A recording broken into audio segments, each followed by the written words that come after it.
네, 2015년 우리나라에서 한 해 동안 일어난 교통사고의 사망자 수는 4,621명이었습니다.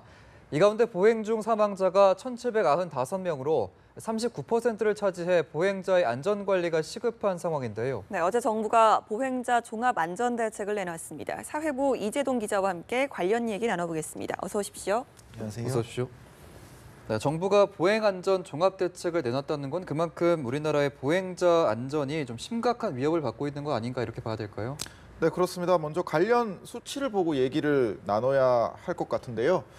경제협력개발기구, 즉 OECD 회원국과 비교해 보면 우리나라 보행자의 안전이 얼마나 위협받고 있는지 알 수가 있습니다. 지금 화면에서도 관련 수치가 나오는데 2014년 기준으로 우리나라의 인구 10만 명당 교통사고 사망자 수가 9.4명이었습니다. OECD 평균이 5.3명이었는데 2배 가까이 높은 수치죠. 34개 국가 중에서는 32위로 최하위권 수준이었습니다. 그리고 특히 노인 보행자의 사망자 수는 OECD 평균의 무려 4.8배로 우리나라가 가장 많은 수준이었고요. 어린이 10만 명당 보행 중 사망자 수도 평균의 1.5배를 기록했습니다. 이런 수치들을 보면 우리나라의 보행자 안전이 굉장히 심각한 수준이다. 이렇게 한마디로 정의할 수 있을 것 같습니다. 정말 심각하네요. 어제 발표 내용을 보면 정부는 2021년까지 보행자 교통사고 사망자 수를 42%까지 줄이겠다고 했는데 이러기 위해서는 어떤 대책들이 나왔습니까?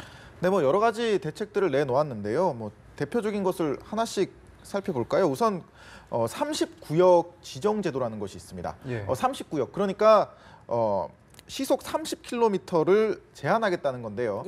도로망의 골격을 형성하는 주요 도로를 간선도로라고 하고 또 그 간선도로를 연결해주는 도로를 이면도로라고 합니다. 흔히 골목길, 좀 넓은 골목길이다 이렇게 생각하시면 되는데 이런 주택가나 상가 밀집 지역의 이면도로에서는 운행 속도를 시속 30km로 제한하겠다는 것이 이제 30구역 지정제도입니다. 30구역 내에서 중요 교통법규를 위반하는 운전자는 벌점을 지금보다 2배 높이는 방안이 추진되는데요. 예를 들면 속도 위반 같은 경우에는 현행 15점에서 60점이던 벌점이 30점에서 120점으로, 그리고 중앙선 침범 같은 경우에는 30점이던 것이 60점, 신호 위반은 15점이던 것이 30점, 이런 식으로 각각 2배씩 높이는 방식입니다. 그렇다면은 규제와 처벌을 강화하겠다는 건데 이것만으로 좀 보행자의 안전을 보장할 수 있을까요? 네, 물론 처벌 강화만이 해답이 될 수는 없겠죠. 이제 정부는 보행자의 이동 편의를 위한 교통 인프라도 대폭 확대하기로 했습니다. 우선 보행 시간 단축을 위해서 큰 대각선, 그러니까 X자 횡단보도 설치를 확대할 방침입니다. X자 횡단보도 같은 경우에는 사실 일본이나 미국처럼 소위 말하는 교통 선진국에서는 이미 도입이 확대되고 있는 추세인데요. 사거리에서 보행자가 아무래도 대각선 방향으로 건널 경우에 미음자 횡단보도나 디귿자 횡단보도는 길을 2번, 3번 건너야 되기 때문에 시간이 길게 소비될 수밖에 없겠고, 하지만 대각선 같은 경우에는 한 번만 건너기 때문에 그만큼 시간이 대폭 단축이 됩니다. 그에 따라서 물론 사고 위험도 줄어드는 거고요. 실제로 일본에서는 X자 횡단보도를 설치한 교차로에서 교통사고가 그렇지 않은 교차로보다 35% 정도 줄어들었다는 조사 결과도 있습니다. 또 야간 보행자 교통사고를 예방하기 위해서 투광기를 설치한다 이런 내용도 있었는데 이 투광기가 뭔지 좀 설명을 해주시죠. 네, 쉽게 말해서 횡단보도에 조명을 설치한다 이렇게 이해를 하시면 될 것 같습니다. 아무래도 캄캄한 밤에는 이게 횡단보도가 잘 보이지가 않아서 보행자 사고 위험이 굉장히 높아질 수밖에 없습니다. 하지만 이제 화면에서 보시는 것처럼 저렇게 어두운 횡단보도에 조명을 설치한다면 야간에도 운전자의 가시거리가 훨씬 더 늘어날 수 있습니다. 사실 횡단보도 투광기 설치는 몇 년 전부터 일부 지자체 등을 중심으로는 지속적으로 추진해 오고 있는 사업이었거든요.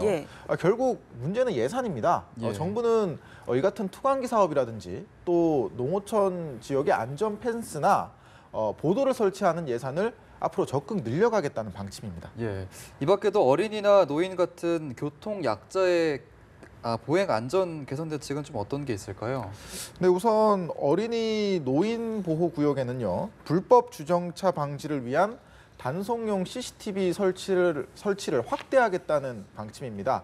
그리고 최근 도입 설치되고 있는 옐로 카펫이라는 제도가 있는데요. 이게 전국적으로 확산될 수 있도록 그런 옐로 카펫의 규격과 형태 등의 기준이라든지 설치 지침이 마련될 예정입니다. 네. 그리고 75세 이상 고령 운전자의 경우에는 운전면허를 갱신할 때 교통안전교육 의무화 개정이 추진됩니다. 네, 뭐 여러 가지 대책이 나왔는데 실질적으로 이런 대책들이 교통사고 사망자 수를 줄이는 데 좀 도움이 되겠습니까? 어떻게 보십니까? 네, 뭐 사실 정부가 어제 내놓은 대책들을 찬찬히 뜯어보면은 뭐 새로운 내용은 거의 없습니다. 이미 네, 기존에 익숙하네요. 다 추진이 되고 있던 사업들인데요. 이제 다만 앞으로 예산을 더욱더 늘려서 적극적으로 추진하겠다, 뭐 이런 뜻이거든요. 하지만 뭐 여러 가지 안전 장치, 교통 인프라 구축 마련도 중요하겠지만요. 결국 이 같은 대책보다는 보행자 사고를 막을 수 있는 방법은 보행자 스스로가 주의를 기울여야 한다는 겁니다. 운전자도요. 네. 그렇습니다. 뭐 아무리 급한 일이 있으셔도 뭐 무단횡단 하시는 분들 많은데 절대 무단횡단 하시면 안 되고요. 그리고 도로를 건널 때는 급하게 뛰지 마시고 반드시 건너기 전에 좌우 한번 살피시고 건너야 합니다. 뭐 이런 게 사실 우리가 초등학교 저학년 때 다 배우는 내용들이잖아요. 이렇게 기본만 잘 지켜도 교통사고는 크게 줄일 수가 있습니다. 보행자들의 안전 의식도 중요하겠죠. 사회부 이재동 기자였습니다. 고맙습니다.